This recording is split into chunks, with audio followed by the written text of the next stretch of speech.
20,000 Leagues Under the Sea, Chapter 4, Ned Land. Commander Farragut was a good sailor, worthy of the frigate he commanded. His vessel and he were one. He was the soul of the ship. As for the whale we were after, he had no doubts about it, and he would not let the men on board even discuss whatever doubts they may have had. He believed in it as some old women believe in the Leviathan. For him it was an act of faith, not logic. The monster existed, and he would rid the seas of it. He had sworn he would. He was a kind of Knight of Rhodes, going off to meet the dragon laying waste to his island. Either Commander Farragut would kill the narwhal, or the narwhal would kill Commander Farragut. There was no middle course. The officers on board shared their leader's feelings. One had to hear them talk, discuss, argue, and calculate the various chances of an encounter, and see them watch the wide expanse of ocean. More than one voluntarily stood watch in the cross trees, a duty he would have cursed under any other circumstances. As long as the sun was in the sky overhead, the masts were full of sailors so impatient they could not bear just staying on deck, even though the Abraham Lincoln was not yet furrowing the suspect waters of the Pacific. As for the crew, they asked nothing better than to meet the unicorn fish, harpoon it, and bring it on board to cut it up. They surveyed the sea tirelessly. Besides, Commander Farragut had mentioned a certain sum of $2,000 reserved for whoever, cabin boy or sailor, master or officer, sighted the animal first. I leave the reader to imagine how eyes were strained on board the Abraham Lincoln. As for me, I did not lag far behind the others, and personally did my share of daily watching. The frigate was like the mythological Argus with its 100 eyes. Only Conseil appeared indifferent to what so interested us. He alone was out of step with the general enthusiasm on board. As I said before, Commander Farragut had carefully equipped his boat with various devices for hunting this gigantic creature. A whaling ship could not have been better armed. We had every known device, from hand-thrown harpoons to blunderbusses, which shot out barbed arrows, and swivel guns with exploding shells. On the forecastle stood a special breech-loading cannon with a thick barrel and narrow bore, just like the one which was to appear in the Exposition of 1867. This precious gun, invented by the Americans, could, without the slightest difficulty, send a conical projectile weighing 9 pounds to a distance of 10 miles. The Abraham Lincoln, therefore, lacked no weapons of destruction, but it had something even better. It had Ned Land, the king of harpooners. Ned Land was a Canadian gifted with extraordinary coordination, and he had no rival in his dangerous profession. He possessed qualities of skill and coolness, courage and cunning to an extraordinary degree, and it was only the cleverest of whales that could escape the blow of his harpoon. Ned Land was about 40. He was more than 6 feet tall and powerfully built, uncommunicative, sometimes violent, and very hot-tempered when thwarted. He attracted one's attention, mostly because of his piercing eyes. I think that Commander Farragut did wisely in taking this man on board. He alone was worth the whole crew because of his eye and arm. He was like a powerful telescope and at the same time like a cannon always ready to go off. To say Canadian is the same as saying French, and as untalkative as Ned Land was, I must admit that he took a certain liking to me. My nationality undoubtedly attracted him. For him it was a chance to converse, and for me an opportunity to hear that old language of Rabelais, which is still spoken in some provinces of Canada. The harpooner's family came from Quebec, and in the days when this town belonged to France, they already constituted a large clan of hardy fishermen. Little by little, Ned began to take pleasure in talking, and I enjoyed listening to him tell of his adventures in Arctic waters. He would recount his fishing exploits and combats with a great natural sense of poetry. His recitals took on epic form, and I felt as if I were listening to some Canadian Homer, singing the Iliad of the far north. Since then, I've gotten to know Ned Land well, and thus I feel I can describe him accurately. We have become old friends, united by that unalterable bond which is born and cemented amid the gravest dangers. Ah, brave Ned! I only ask to live another 100 years so that your memory will remain with me that much longer. And now, what was his opinion about the sea monster? I am forced to admit that he did not believe in the unicorn fish, and that he was the only one on board who did not share the general feeling of conviction. He even avoided talking about it, although I once got him to discuss the creature. The magnificent evening on July 30th, that is to say, 3 weeks after we'd set sail, the frigate was off Cabo Blanco, 30 miles to the leeward of the Patagonian coast. We had crossed the Tropic of Capricorn, and the Straits of Magellan were less than 700 miles to the south. Within a week, the Abraham Lincoln would be sailing in Pacific waters. Ned Land and I were sitting on the poop talking about one thing and another and looking at the mysterious sea whose depths have, till now, remained inaccessible to the eyes of man. In a natural way, I brought the conversation around to the giant sea unicorn and discussed our chances of failing or succeeding. Then, seeing that Ned let me talk on without saying much himself, I pressed him more closely. "Why is it, Ned," I asked, "that you're not convinced this creature we're chasing really exists? Do you have some special reasons for being so skeptical?" Before answering, the harpooner looked at me for several moments, then struck his broad forehead with his hand, as he often did, closed his eyes as if to gather his thoughts, and finally said, "Maybe I have, Monsieur Aronnax.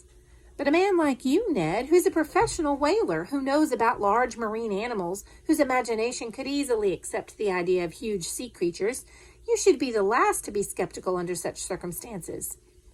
"That's where you're wrong, Professor," Ned answered. "It's all right for ordinary people to believe in fabulous comets that streak across the sky, or in prehistoric monsters living inside the earth, but to an astronomer or geologist, these are nothing but a bunch of fantasies. It's the same with a whaler. I've hunted hundreds of them, harpooned many, killed a lot, but no matter how powerful or well-armed they were, neither their tails nor their tusks were strong enough to crack the steel plates of a steamer." "But, Ned, they tell of ships that have been pierced right through by a narwhal's tusk." "Maybe wooden ships," answered the Canadian, "but I've never seen it. And until I get some proof to the contrary, I won't admit that ordinary whales, sperm whales, or unicorn fish could do such a thing." "But listen, Ned." "No, Professor, no. You can make it anything you want, but not that. A giant octopus, maybe." "Even less likely, Ned. An octopus is a mollusk, a name that indicates the flabby nature of its flesh. Even if there were such a thing as an octopus 500 feet long, they don't have any bone structure and therefore could never do the slightest damage to ships such as the Scotia or the Abraham Lincoln. So we're forced to admit that stories about krakens or other monsters like that are nothing but pure fables." "But you, even though you're a professor of natural history," continued Ned Land in a sly tone of voice, "you still believe in the possibility of an enormous whale?" "Yes, Ned, and my conviction is based on logic and facts. I believe it to be a powerfully built mammal belonging to the subkingdom of the vertebrates, like whales, cachalots, dolphins, armed with a tusk of great penetrating power." Said the harpooner, shaking his head with the look of a man who did not want to be convinced. "But you must remember," I replied, "that if such an animal exists, if it inhabits the ocean depths, and if it lives in those layers of water situated several miles below the surface, then it must be built in some incredibly powerful way." "Why?" Ned asked. "Because incalculable strength is needed to stay at great depths and withstand the pressure there."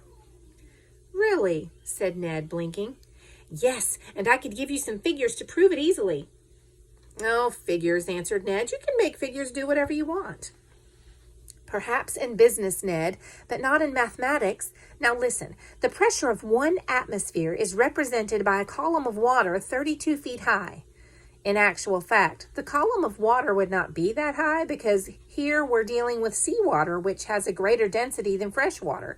Well now, Ned, when you dive down into the sea, for every 32 feet of water between you and the surface, your body is supporting an additional pressure of 1 atmosphere. Or, in other words, of 14.7 pounds per square inch of surface. It follows that at 320 feet, this pressure is equal to 10 atmospheres, 100 atmospheres at 3,200 feet, and 1,000 atmospheres at 32,000 feet, or about 6 miles. This is the same as saying that if you could reach such a depth in the ocean, your body would undergo a pressure of 14,700 pounds per square inch. Now, Ned, do you know how many square inches there are on the surface of your body?" "I have no idea, Monsieur Aronnax." "About 2,600. "That many? And right now, those 2,600 square inches of yours are supporting a pressure of 38,220 pounds. "Without my noticing it?" "Without your noticing it.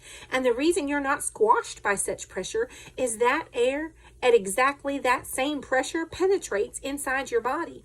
And thus there's a perfect equilibrium between the inside and outside pressure, which allows you to bear up under it painlessly.